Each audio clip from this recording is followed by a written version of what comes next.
Hello बच्चों, चलिए प्रश्न को पढ़ते हैं। प्रश्न क्या है आपका? प्रश्न है कॉलम 1 में दी गई स्पीशीज, कॉलम 1 ये रहा आपका, का कॉलम 2 में दिए गए गुणधर्मों के साथ सुमेलन कीजिए। कॉलम संख्या 2 ये। अब एक एक करके आपको कॉलम 1 में जो भी दिए हुए हैं, 1 2 3 4 जो भी दिए हुए हैं, वो आपको एक एक करके समझाएंगे। तो इस प्रश्न में जो मुख्य अवधारणा होगी, मुख्य अवधारणा सबसे पहले आपके पास में है कॉलम 1 से डाइबोरेन। तो डाइबोरेन जो होता है उसकी संरचना से समझेंगे।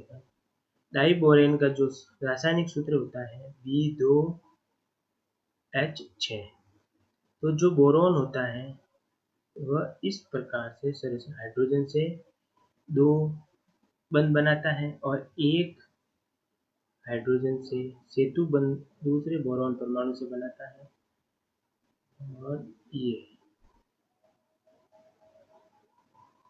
जो ये बंध होता है, इसमें बोरॉन, हाइड्रोजन और बोरॉन, इसमें इस बंध को क्या बोलते हैं? बनाना बंध बोलते हैं। इसको क्या बोलते हैं? केला बंध। अब दूसरा जो अपना है वो पढ़ते हैं। गैलियम, जो गैलियम होता है, गैलियम का अपने वर्ग में सबसे निम्न गलनांक होता है, तथा सामान्य निम्न गलनांक होता है, तथा जो क्वथनांक होता है वह उच्च क्वथनांक होता है। उच्च क्वथनांक होने के कारण जो उच्च तापमान में यह उपयोग में आता है। अब जो तीसरा है अपने पास में वह है बोरेक्स।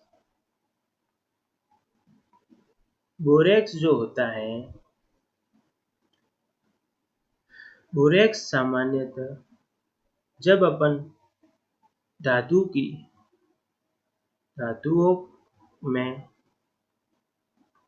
टाका मतलब वेल्डिंग करते हैं, जब अपन धातुओं में टाका लगाते हैं तो जो अतिरिक्त धातु टाका लगाते समय गलन होता है उसको यह बोरेक्स रोकता है। इसलिए धातुओं में टाका लगाते हैं तो इसको गालक के रूप में उपयोग करते हैं। जो अपना चौथा है वह है एल्यूमिनोसिलिकेट।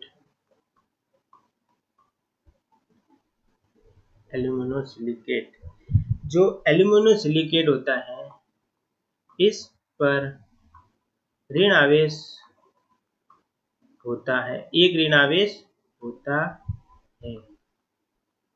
यह क्या करता है? यह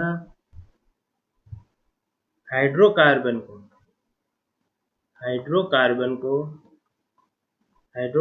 के बंधन व समावयवीकरण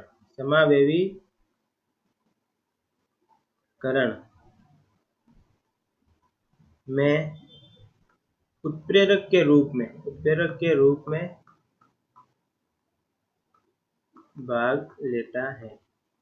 तो यह जो पेट्रोकेमिकल उद्योग होता है वहां पर भी उत्प्रेरक के रूप में प्रयुक्त होता है। जो पांचवा है आपका वह है क्वार्ट्ज। जो क्वार्ट्ज होते हैं वह सिलिकॉन डाइऑक्साइड को सामान्यतः सिलिका बोलते हैं, सिलिका।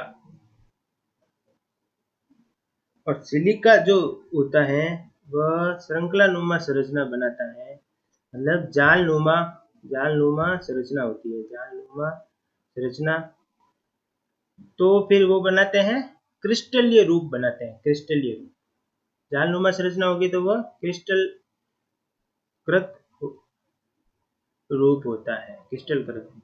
तो जो क्वार्ट्ज होते हैं वह सामान्यतः क्रिस्टलीकृत रूप में सिलिका का क्रिस्टलीकृत रूप होते हैं।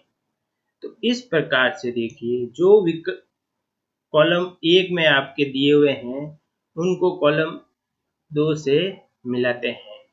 तो जो डाइबोरेन है वह केलाबंद बनाता है, जो गैलियम है उसका निम्न गलनांक होता है और उच्च तापमान में उपयोगी होता है। जो बोरेक्स होता है वह धातुओं में टाका लगाने में काम आता है। जो एल्यूमिनोसिलिकेट है वह सामान्यतः पेट्रोकेमिकल में उत्प्रेरक के रूप में प्रयुक्त होता है। जो क्वार्ट्ज है वह सिलिका का